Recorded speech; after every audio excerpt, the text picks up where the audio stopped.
Hey, welcome back to my Introduction to Theoretical Computer Science playlist. Today we'll be covering induction. So we'll cover induction, and particularly we're going to expand on it to make it more versatile to help us out. But part of the reason we're doing induction again, if you've already done it in an Introduction to Mathematical Proof course, is because this is a great way to, get into the topic because induction comes up a lot. It's actually very, very useful, and it's mainly because of recursion.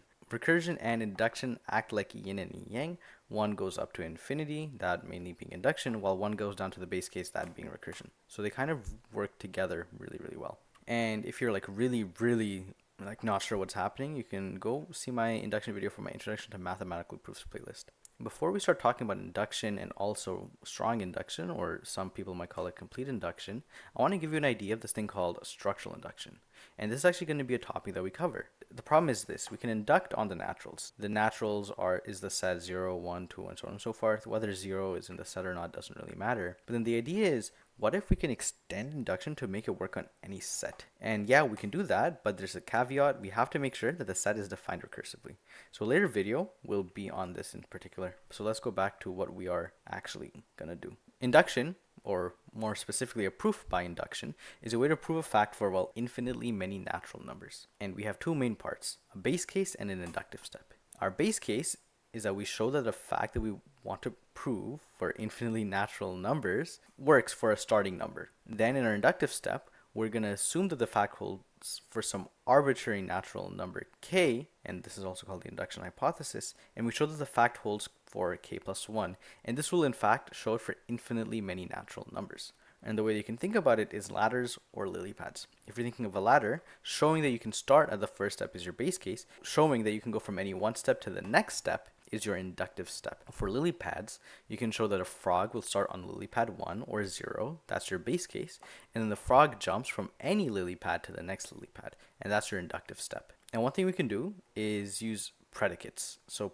predicates are a function that return true or false. So in particular, they take in a natural number, and what they represent is whether a fact is true for that natural number or it's not. We denote our predicate by p of n, and once again, this is a function that tells us if the condition we are looking for is true or false. So now, when we reframe induction in terms of the predicate, we have to show that p of 0 is true, and this is the base case, and then we have to show that for some arbitrary natural number n, p of n implies p of n plus 1.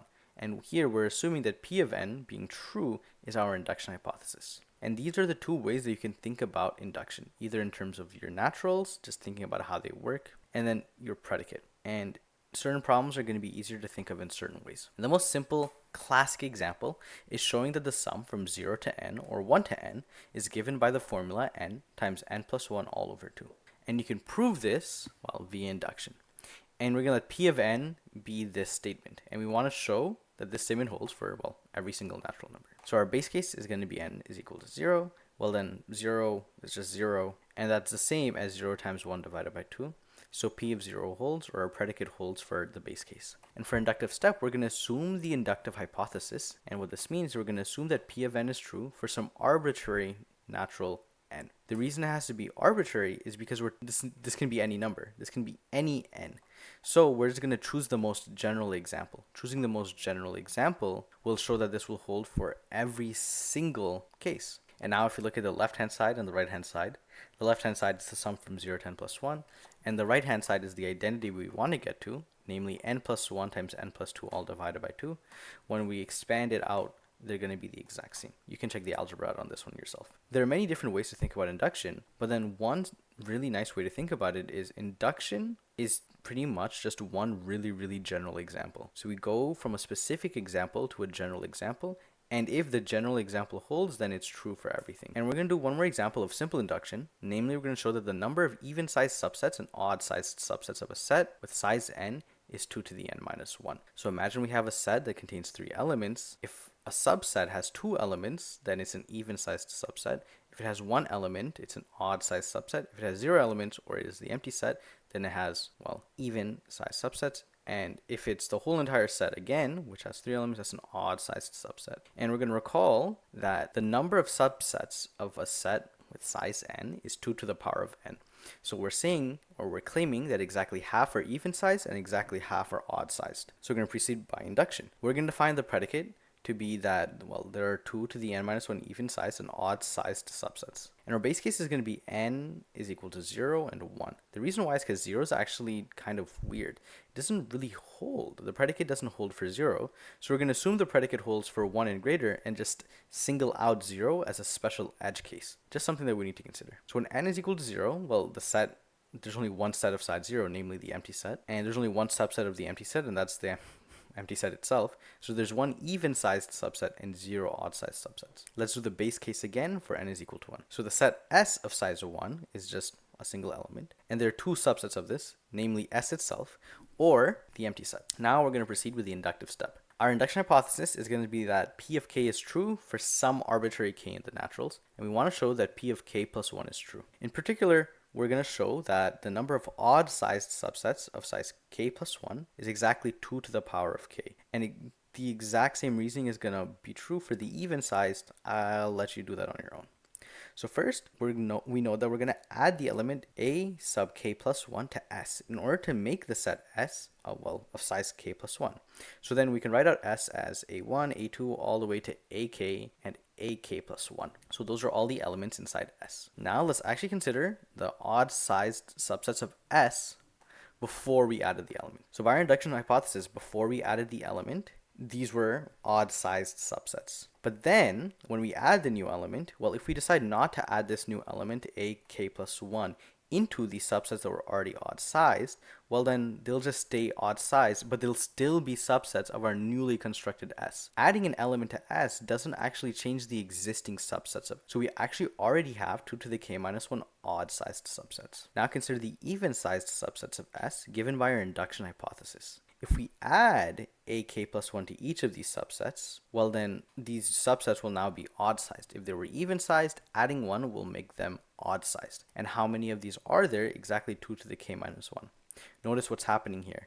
The even-sized subsets, before S is changed to be of size k plus 1, so it's of size k, well, they're even-sized. But then, in order to make the size of the set k plus 1, we have to add ak plus 1. But then we can decide to add ak plus 1 to each of these even-sized subsets to make them odd-sized subsets. There are exactly 2 to the k minus 1 of these even-sized subsets now turned odd-sized subsets. So in total, we have 2 to the k minus 1 plus 2 to the k minus 1, which is the same as 2 to the k many odd-sized subsets. So we have that our inductive step holds since P of k plus 1 is true. And you can do the exact same thing for the even-sized and, well, we'll be good. So now let's think about how we were able to change induction originally so that it still works for the natural numbers. There are a few things you can do. So the first thing you can do is change your base case to be a larger number. So instead of P of 0, it might be P of 5. So then the proof will hold for, well, all the natural numbers greater or equal to 5. Maybe we can have multiple base cases, and you're like, why would we want multiple base cases? Well, maybe in our induction hypothesis, instead of P of n implying P of n plus 1, it implies P of n plus 2. So for example, it might go from any even number to the next even number, or any odd number to the next odd number. And if you have multiple base cases, the way that we can overlap the base cases in the induction hypothesis means that if we show a fact for every even number and show a fact for every odd number, then we've showed it for every single number. And in particular, the main biggest change is this thing called strong induction. So what we're going to do is we're actually going to change our induction hypothesis by doing the following. Instead of just having the assumption that P of n implies P of n plus 1, we strengthen the assumption. Or we allow P of 0 to be true, P of 1 to be true, P of 2 to be true, all the way up to P of n. Here, once again, depending on how you define naturals, you'll either have 0 or 1. For this one, let's just assume that the base case is 1. Then we're going to start from the first base case all the way up to P of n. Thing is, it has to go to our base case. And all this is saying is that we use our previous predicates before n, which of course is already true. And you're like, okay, why are these true? It's because in order to prove P of n, you needed P of n minus 1, P of n minus 2, all the way until your first base case. Once again, in this case, we're letting it be 1 just to differentiate the fact that it doesn't have to be 0, it can be 1. Because we know that our previous predicates were true, we can assume them just without any extra assumptions. There's no reason to not assume them. And this is called strong induction. Some people call it complete induction. And even if we use just one extra term before P of n, so let's say p of n minus 1 or p of k minus 1, depending on what you denote the variable, we're still going to call it complete or strong induction, even if we only if we need an extra assumption. There's one thing I'll note here. It doesn't really matter what letter you use, p of n, p of k. All that matters is you stay consistent. So yeah, here I'm really not following the rules that well, but once again, it's about staying consistent. So let's do a very simple example. You run a catering company and a family wants to hire you for their event. It doesn't really matter what the event is. It might be a birthday party. And in particular, they want a lot of rice. Sure. You walk down the street and you're like, whoa, Barney's is having a sale on rice.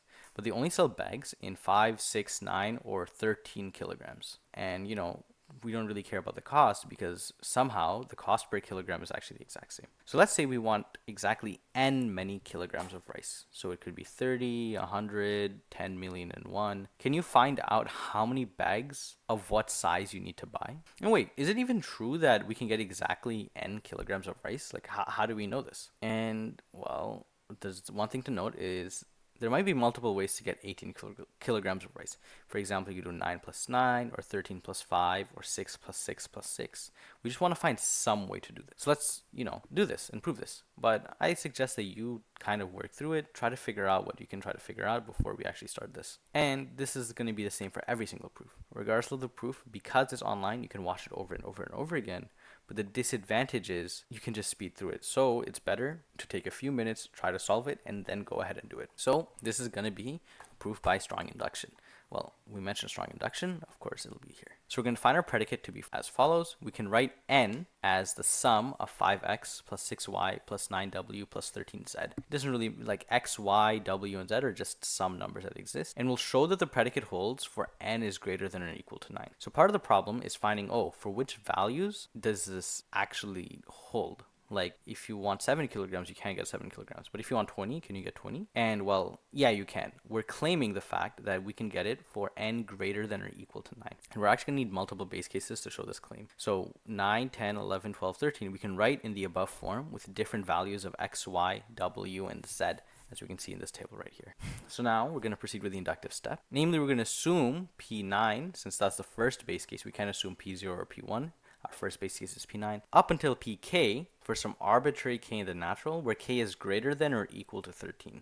The reason why I'm specifically specifying this is because later on this might come up. Usually we always assume that the number or the k that we can choose is either the highest base case or every number after the highest. Then we want to show that p of k plus 1 is true. But before we can do that, we're going to start by noting the fact that if p of m is true, then we can add a 5 kilogram bag of rice and get m plus 5 kilograms. So p of m plus 5 is true. So in particular, we have that p of m implies p of m. So in order to prove p of k plus 1, we need to assume that p of k minus 4 is a true statement. But clearly this is true since k minus 4 will be greater than or equal to 9. So in total, because of the fact that p to the k minus 4 is true, and this implies p to the k minus 4 plus 1, we have that p of k plus 1 is true. And now, how are we going to get the form? Well, we just keep subtracting n by 5 up until we get to a number between 9 and 13, including 9 and 13.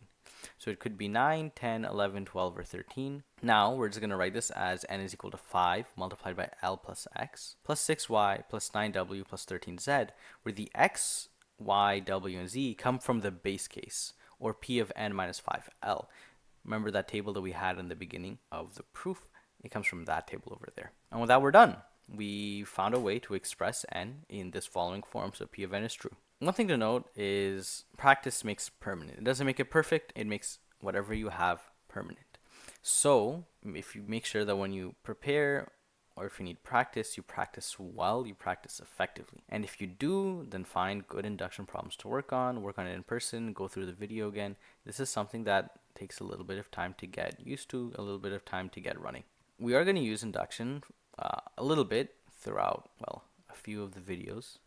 So I'll be sure to write at least a few proofs with full steps in the next few videos, but of course I can't guarantee that. So if you're comfortable with induction, then I'm pretty sure you can understand the next videos. But if it's something you're very, very weak on, then it might be something to look into work on before you go to the next one. Okay, that's it for this one. I will see you in the next one.